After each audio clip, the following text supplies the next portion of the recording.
Hello, everyone, and welcome to the Boutique Hotels Crisis Guide to Owners, Lenders, and Operators. This is a special webinar series produced by the Boutique Lifestyle Leaders Association, also known as the LLA. Today's forum is sponsored by Davis Hotel Capital. Geoff and his team have been amazing to work with and have been so supportive of the boutique movement. We are so grateful. So from there, I'll give the floor off to Geoff and he'll introduce our panelists for today. Thank you, Ariella, and hello everyone. Good afternoon or morning, whatever the case may be, and thank you for tuning in. And thanks in advance to our esteemed panel, some of the best names and minds in hospitality today. So I'm going to give a brief introduction of each panelist, and then we'll jump right in. First off, I'd like to introduce Jim Merkel, founder and CEO of Rockbridge. Rockbridge is a unique investment platform that does not only equity investments, but also lending. So I think Jim will have some unique perspectives on both lending and investment right now. Currently with 54 hotels in their portfolio, including 40% that are independent hotels. I'd also like to introduce Chad Crandell, Managing Director and CEO of CHMWarnick, primarily an asset management firm. Chad is an industry veteran who institutional and high net worth owners rely on for guidance. He's a Cornell grad, and welcome, Chad. Also with us today from the legal side is Guy Maisnik, a partner and vice chair of the global hospitality practice for JMBM. Guy offers unique insight into the hotel industry and will be commenting on the legal aspects of the crisis and how to access the CARE Act funds. And last but not least is John Bortz, CEO of Pebblebrook Hotel Trust, the lodging REIT with 54 hotels, including a great number of independent and boutique hotels. John is also chair of AHLA this year and a strong voice on Capitol Hill for the hotel industry. So without further ado, I would like to jump into our questions. Number one, I would ask each of you to just give us a brief snapshot of what's happening in your business. What issues are you, your clients, spending the most time on? And let's start in reverse there. John, can you go first? Sure. As Geoff said, we have 54 hotels. All but 8 are closed at this point, or suspended operations, depending on what definitions you'd like to use. We spent a good bit of time in a very short period of time suspending operations, not a small task. And then we've been spending our time really figuring out how the CARES Act works. Does it apply to us? How does it apply? And what are the best alternatives, if there are any, that actually work for us and for our hotels? And then, of course, we're spending time basically responding to our shareholders, talking to our banks, our credit lenders, and at the end of the day, we're marshaling all of our cash flow through savings that we have focused in on related to G&A, related to capital, related to slimming down the teams at our properties through those suspensions and otherwise. So that's been our focus. Thank you. How about Jim Merkel, from your side, where are you spending most of your time this last few weeks? Yeah, this is going to sound fairly similar to John. We've been obviously running to first to the properties, making sure that we're adjusting our operations. We're probably about 40% closed, or as I say, anemically open. The infrastructures are, and the labor is all been adjusted to the current environment, which has been a really heart-wrenching and tough effort, but necessary over the last couple weeks. We then, after we've made those adjustments, we've been spending a lot of time talking to all our lenders. Happy to say that most of the lenders out there are very understanding of the situation and working with us.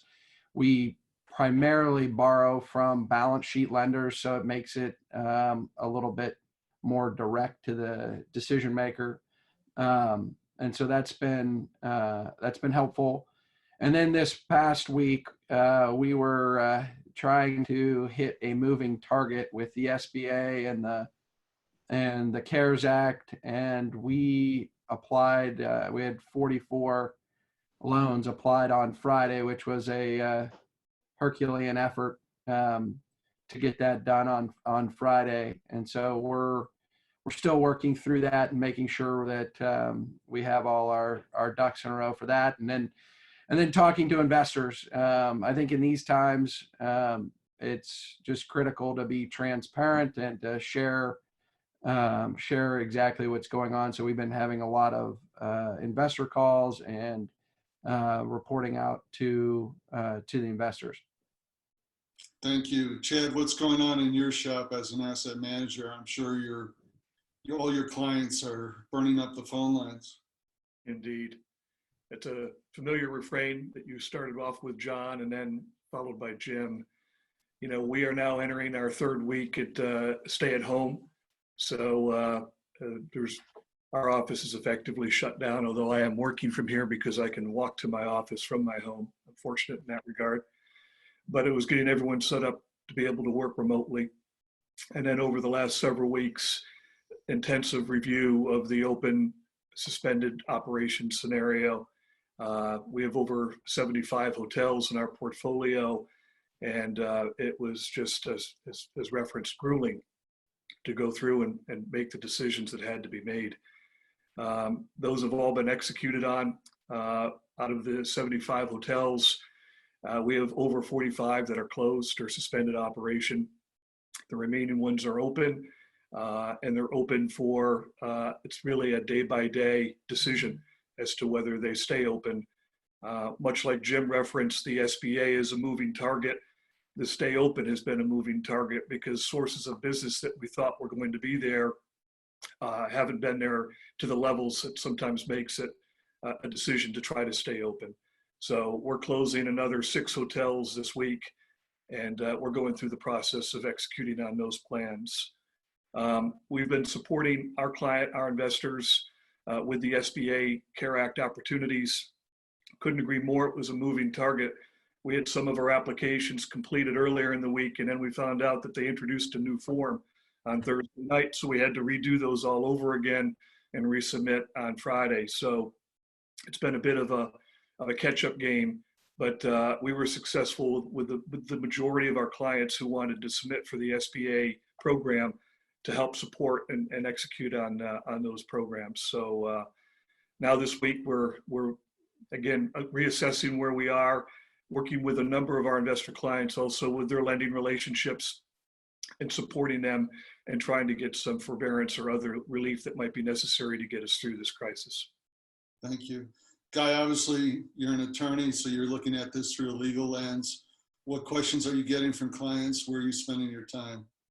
Well, we're attorneys, and a good portion of our law firm is involved in hotels, as you know. So we have been getting hit from virtually all areas, from operational type issues that come up, tons of notices of default from operators. Financing, the workouts haven't really started, but I shouldn't say that they might have just started. I haven't seen much in that realm yet, although I have gotten calls from note holders, which is interesting. I didn't get many calls from note holders back in 08, 09. Certainly, as you all are dealing with your employment issues, we have a ton of employment issues that we're getting from all over the country. Something I hadn't dealt with before, but now we've dealt with about a half a dozen times, and I imagine there'll be some more. The government's stepping into hotels to occupy hotels, certainly New York, San Francisco, and LA. We're dealing with, force majeure and insurance coverage. It makes me go back and read the force majeure clause that everybody just glossed over because they didn't care about, but now we care. And then, of course, as you all mentioned, SBA financing and dealing with issues that are coming up under the CARES Act. And, just basically scrambling, and the law keeps changing. I mean, almost every other day we get a new notice. So the notices we've sent out have to be redone. It's an interesting time. Thank you. For Chad, Jim, John, anyone, how do you determine what causes a hotel to close? Is it strictly an occupancy test, or are there other considerations? And can you elaborate on how you prepare a hotel to close? What do you do? Who stays on? Who goes? Who's furloughed? Who's terminated? I'll just throw it open to the panel. Well, I'll just start, and I'm sure everybody will have their own stories, but there's certainly not a playbook for this scenario. It is very, everybody's working really hard,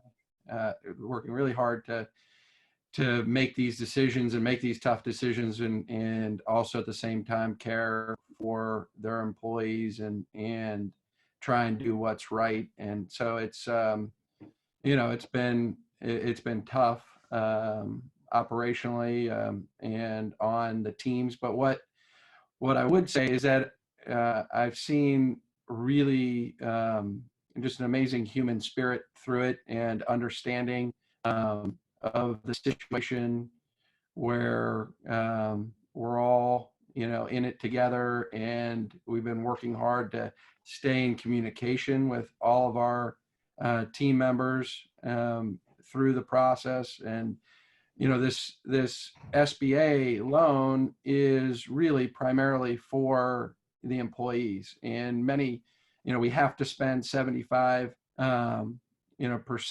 of it on the team.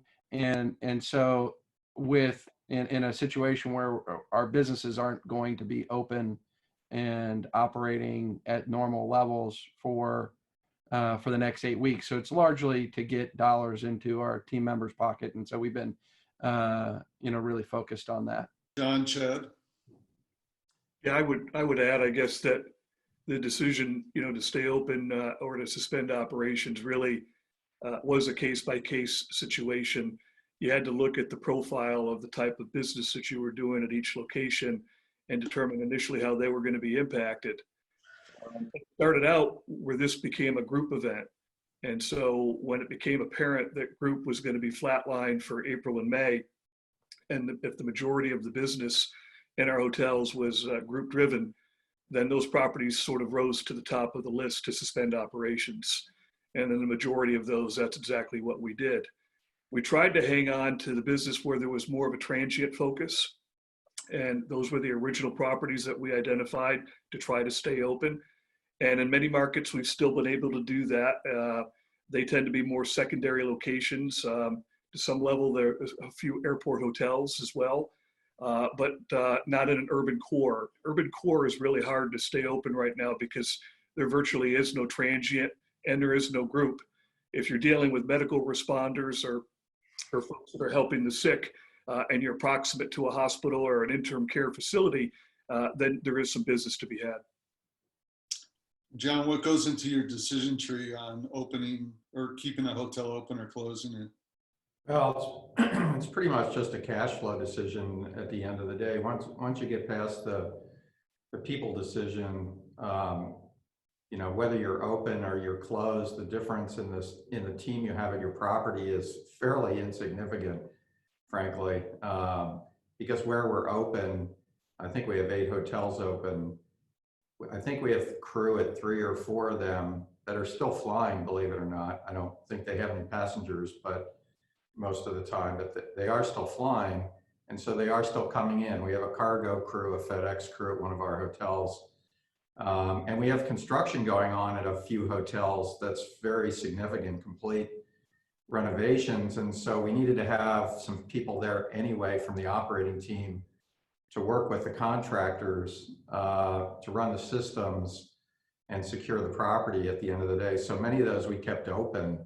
And while we may be running just a few percent, because we have the construction going on, we've kept them open. But it was generally a cash flow decision. Can you reduce the burn by suspending operations? And then looking at the teams, the good thing about the CARES Act, even apart from the SBA program, is the unemployment insurance, called, I think it was nicknamed unemployment insurance on steroids. And I think the extra $600 a week that's provided to the employees really provides a pretty good amount of money on a weekly basis. There was no, the waiting area, the 1 week wait time was waived at the end of the day by the legislation. And so people could apply and receive their unemployment insurance pretty quickly and in substantial amounts. And in many cases, I'd say if you're, we're mostly in the urban markets and some resort markets. In those markets, pretty much your hourlies, other than maybe some high earning tipped employees, are probably going to make what they were making when they were working in many cases. So then it came down to which part of your executive teams do you keep on, how much in sales, what is there to do? It's mostly moving groups, rebooking, notifying transient that the hotel has suspended operations. They're probably not coming anyway in the next 2 months, but to send them provide the credits, et cetera. So most of our properties are down to teams of maybe 5 to 8 people in total, and that includes security at the end of the day. So the teams are pretty small. The decisions that were made were really based upon what needed to be done and who would be best qualified to do that. But we have hotels that are open. I mean, we have GMs who work the desk half the day, and other couple of other managers who might be doing the typical duties that an hourly would do. Thank you. Guy, what's sort of the checklist that owners and operators need to think about in terms of the legal considerations of closing a hotel? There are a whole bunch. One of the things we have, if you go to our website, if you just Google like hotel lawyer, and you'll come up, our website will usually come up first, or pretty close to that, and you can go into our resources. It will, and I say this now because a lot of these questions will not be able to be answered. And in there's a lot of resources on matrix and considerations and issues that will come up and sort of get you in the right direction as to where you want to go, whether it's defaulting loans or whether it's employment issues and so forth.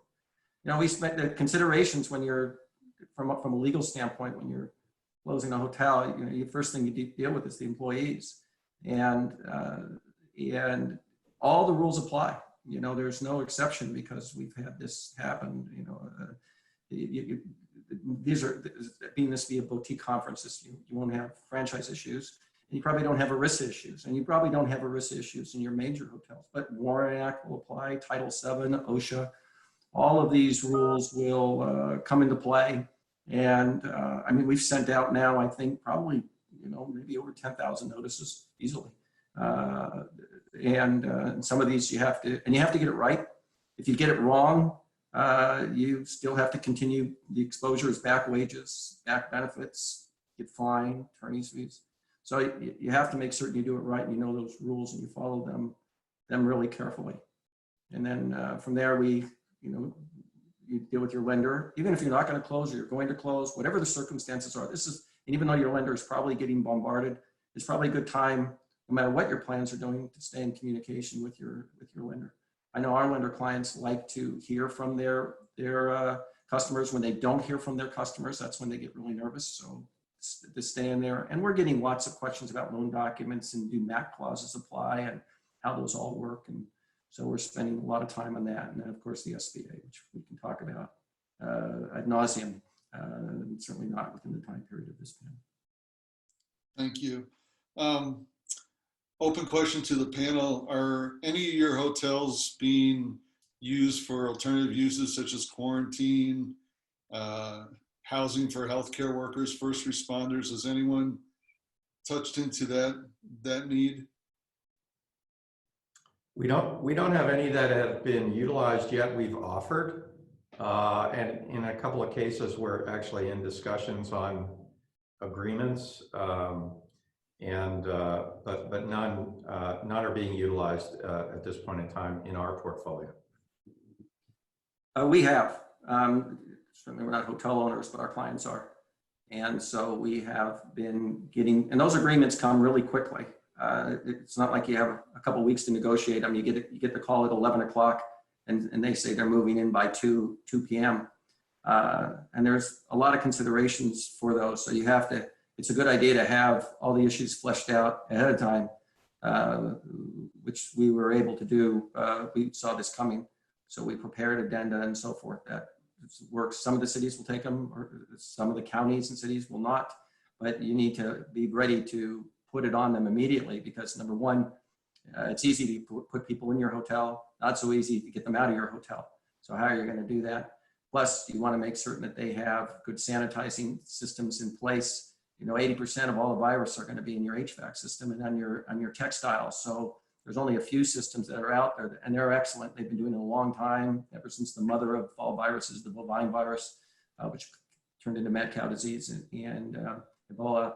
They've looked, some of these companies were right, they're doing that in hotels, and so they know how to make it work in your hotels, and they're pretty efficient at doing that. And then you've got other issues dealing with the counties. Most of them have immunity against certain things. So how do you get around that? How do you make them on the hook for certain things, not other things? It's a great deal for many hotel owners. I mean, these hotels are at single-digit occupancies. They love they want these, but the problem is if you just sign the document they give to you, you're just pushing the problem down the road, and you really need to make some adjustments to it. That's all. Thank you. Jim, you're both a lender and an equity investor. Yeah. On the lending side, how are you approaching the crisis? Is it case by case? Are you giving forbearance or restructuring, or what's your approach as a lender? Yeah, so we are in a unique position, being on both sides. We have taken the approach that that forbear for 90 days. Again, depending on the situation, I think that's 90% of our loans that that we are, when we're the lender, we just believe that that everybody needs to get down the road here before we really understand what the impact is going to be. I think there are more that the government's going to do, which we don't know exactly how that's going to play out in our space. So we've just taken the approach that what we're asking for on the other side, we're giving where we can on the lending side, and that's really just get down 90 days, waiving all covenants, use of FF&E reserves for cash, no amortization, things like that to enable these borrowers to have as much cash as they can to get through the next, hopefully 90 days. Thank you. John, obviously you have a large portfolio of 54 branded and unbranded hotels. What advice can you offer someone who has a smaller portfolio, 1 to 5 properties, or just independent hotels? How can they tap into the resources that perhaps a larger company can tap into? Well, I'm not sure there aren't more resources for smaller entities right now than there are for larger entities, but I mean, we have, well, I guess it's 47 lifestyle hotels of the 54, but 32 are not associated with any major brand. I don't know that there's really much of a difference between an independent hotel and a branded hotel in this situation at the end of the day. I think there's a couple things I'd suggest. First of all, and this group has already talked a lot about it, but apply for an SBA loan, get in line. That program's probably going to get increased. It's probably going to get extended. It's probably going to get revised multiple times between now and whenever it's finalized. And so my best advice is get in line, work with your community bank or whoever you have a banking relationship, work with them. The second thing I would say is self-help, which is don't keep your hotel open out of hope.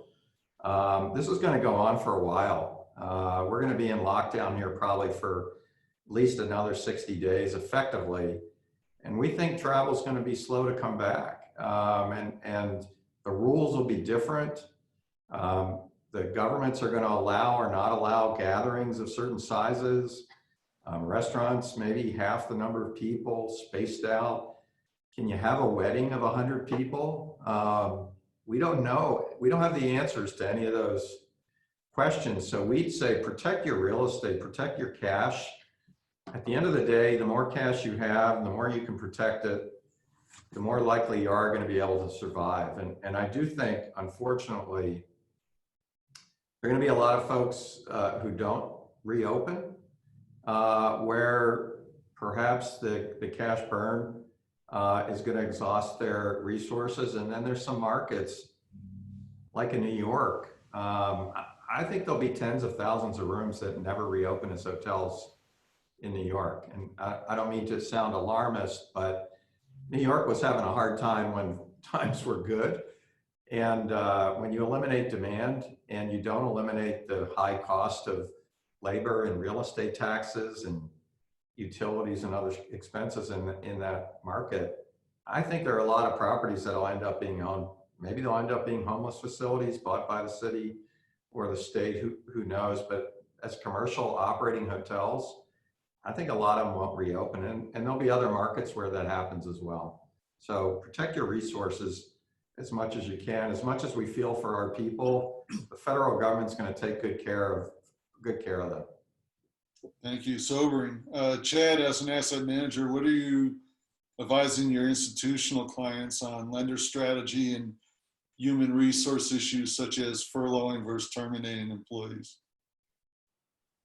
Generally speaking, we've adopted the approach that most have, which is to furlough employees, which allows them to try to keep their medical benefits for as long as they can and still qualify for unemployment.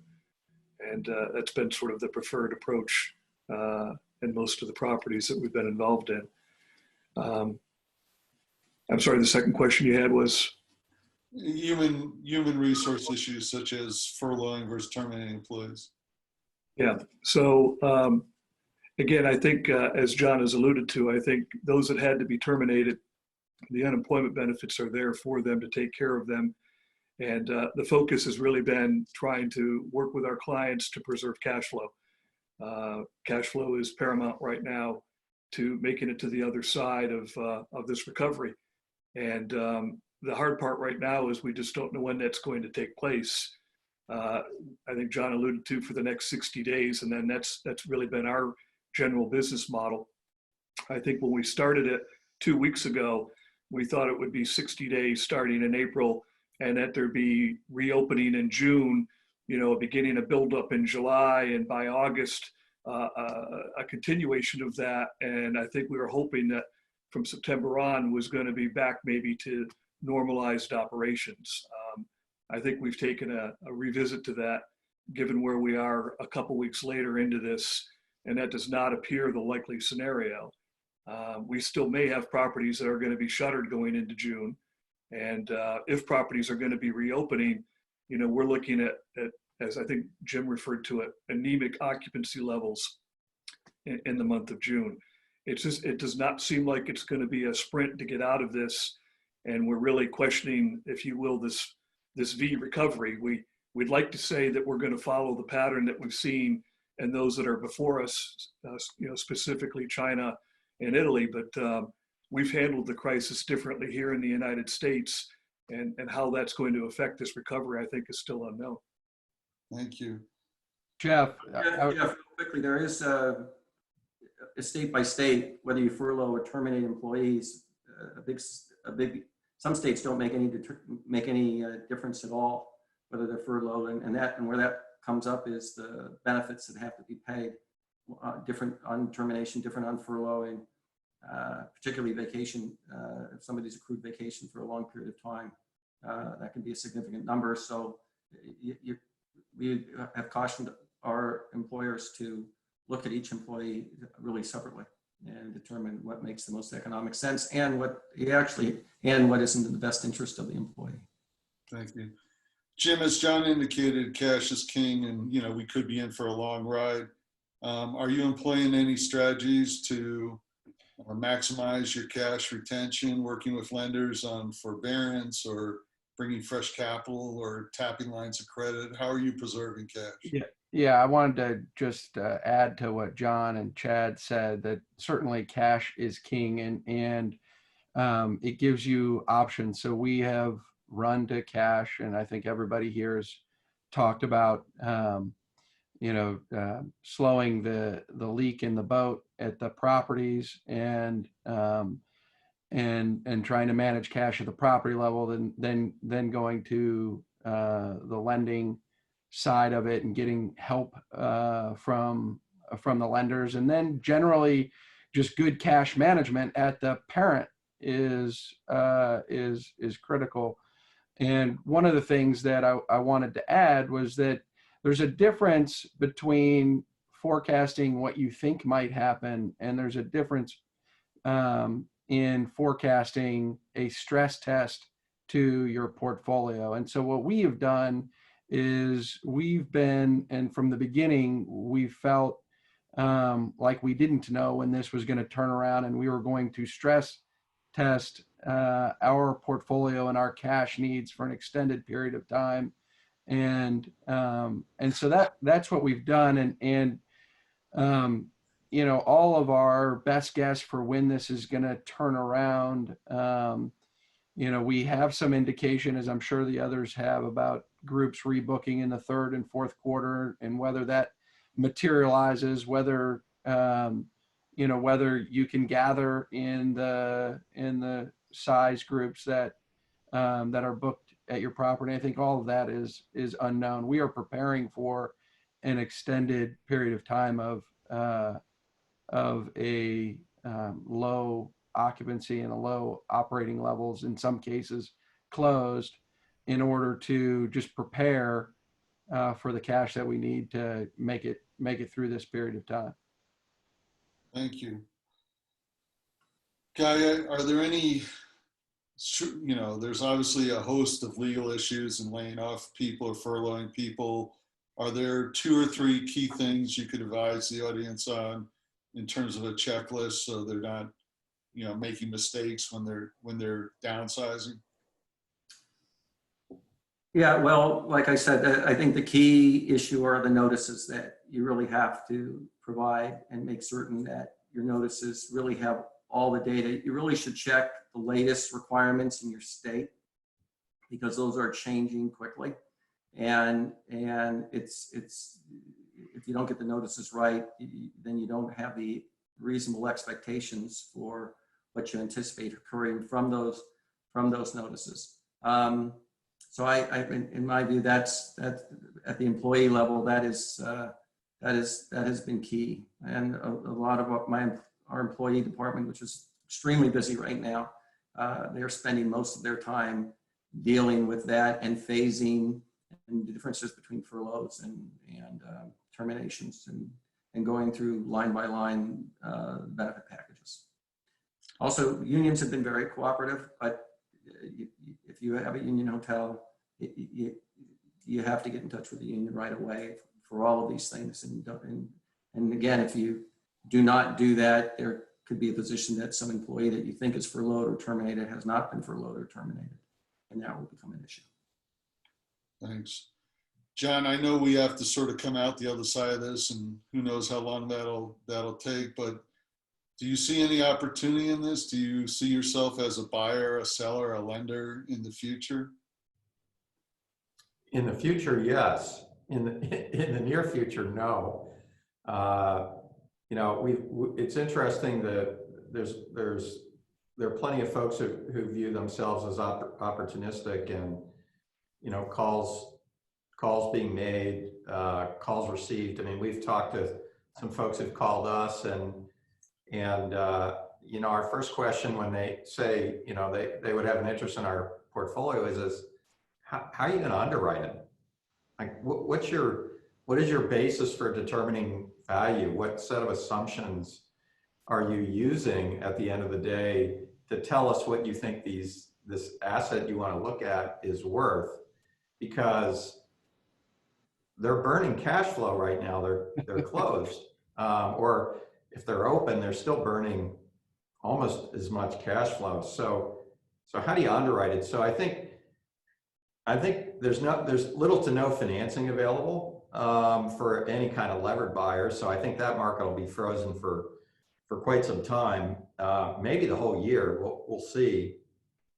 But I think for us, the opportunity will be, probably more late this year, probably more likely next year, where there'll be assets out there that need capital, to reopen, that need capital for renovations, that are still struggling and will need to resolve a capital stack issue at the end of the day. And I think that's where we and others will come in with capital, where we don't borrow on an individual property basis. All of our debt is at a corporate level, and so we don't need to wait for the individual property market to reopen to be able to be competitive out in the marketplace with our capital. So I think there isn't going to be a lot that goes on now. It's interesting.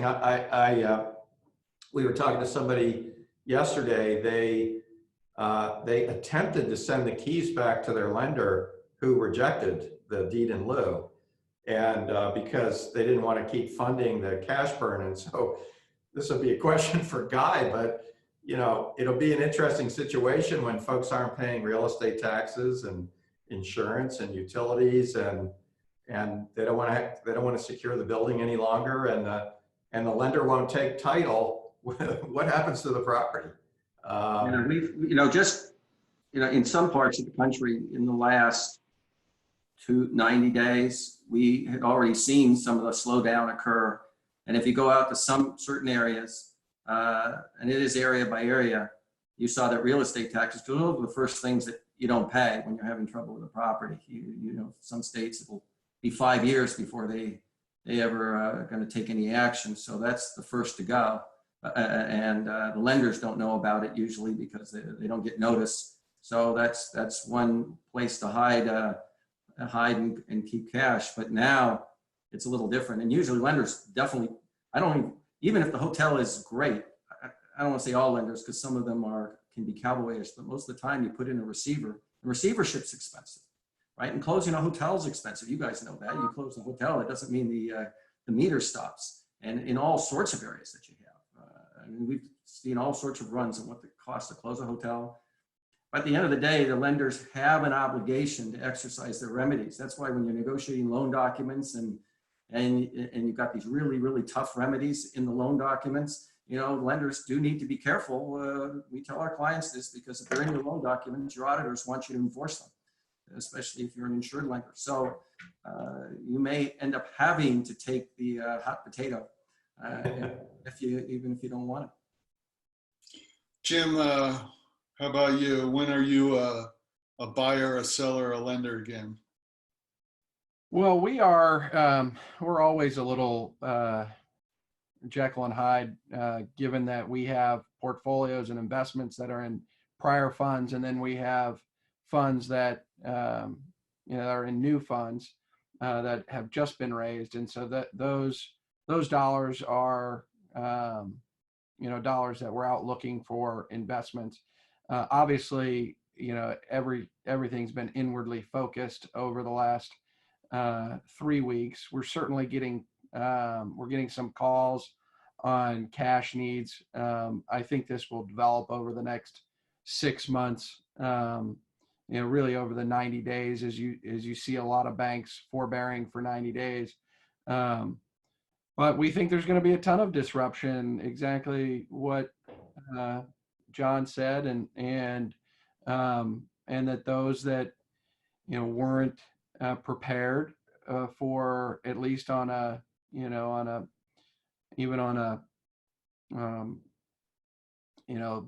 little bit on the cash side, the dollars that are needed here are going to be meaningful, and even the forbearance for 90 days, that'll have to get paid back. And then the FF&E reserves, while we're using it, they're there for a reason. That's equity that goes in to protect your asset. Those will need to be reinvested in the assets. And I think, as John put it, people will even those that, are going concerns and viable to reopen, there'll be meaningful cash needs to, to fix the capital structure. So we are always, an investor to try and take advantage of those opportunities should they come about. I think the other thing is that up 18, 19 people wanted, the sellers were true sellers that wanted every last dollar, and if they didn't get it, they put it back in their pocket.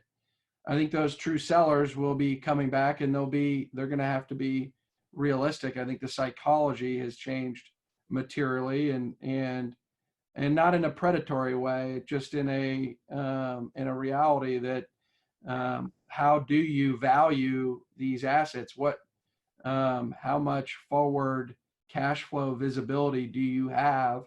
And buyers will have to get paid for the uncertainty going forward of that risk, and what things have changed in the market. John alluded to a couple things. I think Chad alluded to a couple things. Just the demand. How is the demand going to behave in going forward in the marketplace? I think it'll take some time to get through just that change and understanding it, and doors will open that we don't know about. Good opportunities will present themselves, and I think we're going to see things in ways we did business before that will need to change. Thank you. Chad, any feedback from your clients on hold, sell, refi? Yeah, I think most are focused in the here and now, but we do have clients, especially that are in private equity or individual net worth folks that are active in sort of the down cycles that we're entering now. So we have been reached by a number of clients who have indicated that if we're aware of opportunities where they can deploy capital, that they would look at doing it. I do agree that the underwriting right now is challenged until we get to the bottom of this coronavirus, and we can see the bottom and a movement from the bottom to a recovery phase.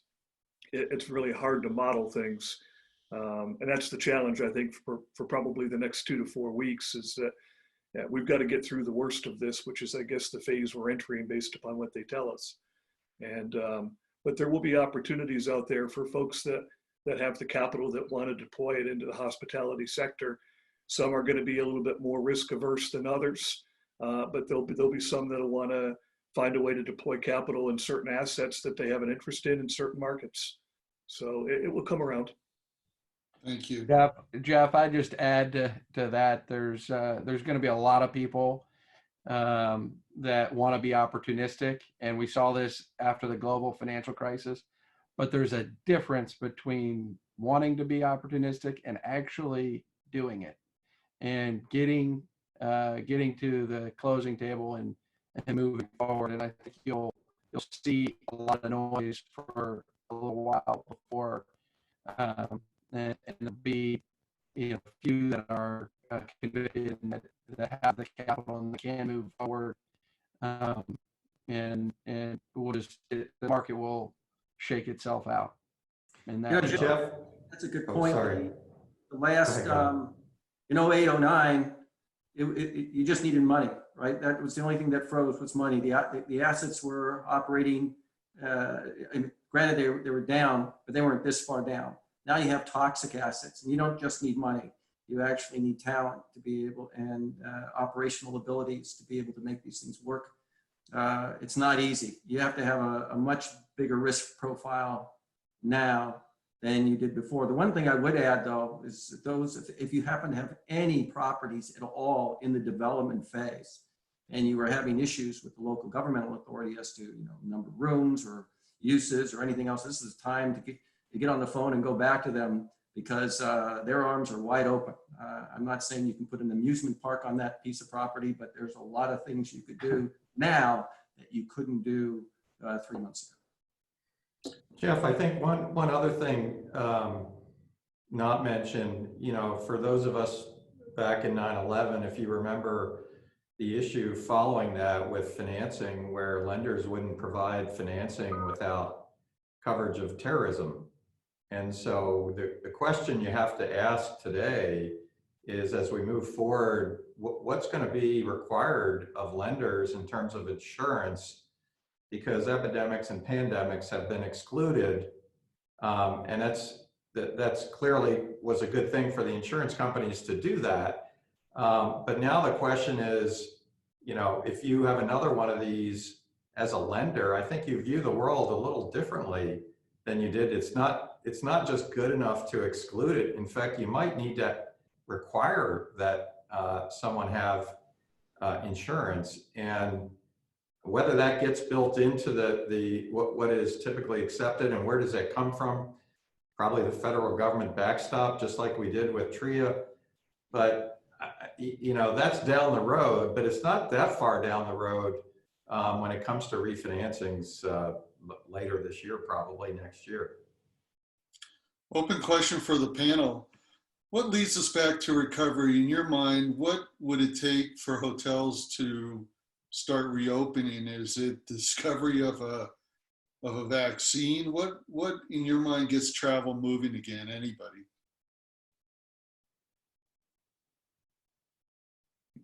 Well, I'll jump in there, I guess. That I think that's been one of the toughest things to gauge, and that's what we've been asking ourselves every day. What's gonna turn this around? What's gonna motivate the state and the government to say it's okay to move forward and the stay at home get released, and that is just the beginning. And then what will the behaviors be, and how long will it take for people to get going? So, and I think that it's one of the biggest questions out there that's unknown, and one of the hardest things to plan for. I mean, that's if you're going to be open in 30 days, do you close your hotel? You're going to be open in 6 months, and the market's back, then makes that decision a lot easier. If if you're planning your cash for 90 days, then you make certain decisions. If you're planning it for 6 months, you're making different decisions. So I think that's the question. I think the obvious things are that the numbers start to go down, and if everybody's talking about South Korea and China and how they've opened up in some capacity, and that not sure that we're gonna go the exact same way. We're gonna be maybe more conservative than that. So I think then obvious, if there's methods of treatment that are that are clearly working, if the testing and knowing exactly who has it, and those that are asymptomatic, that we can test and know who has it and quarantine from. I think all those things have to happen, and then then the vaccine will be down the road. That certainly will change the game for COVID. I think it's going to be a series of small victories that happen, that will have to happen in order to turn things around. Geoff, I think you can look to. I agree with Jim, by the way. I think that the health solution, whatever it may be, comes first, and then your relief of governmental regulations. And these restrictions being loosened. But I think it's logical to presume that we sort of go in reverse order that we went in. And, group was the first, big group in particular was the first to go away. I think it's the last to come back. I think gathering sizes are likely to be restricted for some period of time. I think people are going to be reluctant, many people, to gather in a large group. and then went business transient. So I think business transient probably comes back a little bit second, but I think it's leisure that comes back first. I think people will have been cooped up like this group. We want to get out. We're not responsible to anyone but ourselves at the end of the day. So where businesses want to be restrictive for protecting, for the liability issue, for protecting their employees, individuals can do whatever they want at the end of the day. And we even saw that, right? I mean, even up to a week or two ago with hordes of people in Florida on the beach as an example. So I think leisure comes back first, probably drive too. I think there'll be a reluctance to fly, even though it's not really proven that there's any more risk, probably less risk on a plane than there is in a grocery store at the end of the day. And if flying was such a problem, the crews would all be sick, which they're not. Evidently, there's no data to support it at this point, and hopefully that message gets out there. But I do think people will be more likely to drive than to fly. And so whether it's resorts, open areas, or it's even some of the urban markets where they're drive-to markets, I think those come back first. And I think business is going to be slow to come back until there's some finality to this health crisis, if there is a finality, because there may not be a vaccine that gets developed, and we're going to need to learn to live with this, and hopefully there's medical treatment that reduces the outcomes so that it becomes more like the flu, and we learn to live with it, even though there are plenty of deaths, tens of thousands of deaths every year in the US from the flu. Thank you. Chad, any thoughts on what leads us into the light here? Well, I think Jim and John have outlined it quite well. There's obviously just a lot of uncertainty. We've been sort of forced to do our planning in increments. The CDC and our government has given us these 15 or 20-day increments for which they restrict things, and then we get close to the expiration of that date, and they give us another 15 or 20 days to continue these same limitations. I think all of us are suspect of this April 30th date. Is that really the date, or is it going to be sometime the middle of May or the end of May? So I think all of that is affecting behavior, and certainly when you look at any newspaper today, there are no sports or business pages. It's all on this crisis. When you turn on the TV, it's all on this crisis, and it's an event that is going to change people's behavior. There's no doubt about that. It's changed mine already and the way I do things, and it's going to change everybody's behavior. I can't predict what that's going to be, but I think John touched upon some of the same areas that I think it will come back first. And I do think it'll be leisure, and I think it'll be in drive-to destinations. I think businesses are going to have a money shock, and it's going to take a while for business travel to resume. And I think John outlined it very, very well. The big group was clearly the first thing to cancel, and I agree with him wholeheartedly. It'll be the last thing to come back. Guy, obviously you're not an owner, but you're dealing with owners. What's your take on what leads us back to normality? I was just, as you're talking, I was curious whether, let's say you get the news that there's an anti-vax that's out there. I don't think the vaccine will be out for a while, but and you see the curve on the downside going in most states, and so you can see light at the end of the tunnel. And the question I have is, with interest rates being really low, and will the lenders start opening up their pocketbooks then? Will they start to, some of these loans are going to come due, and what happens to those? Or is there just a good time to make an elected decision given the change in interest rates? And I was curious, but in terms of your question, I think it's the same thing that you just heard. I think people have to start to feel comfortable leaving their homes, going out, and traveling around.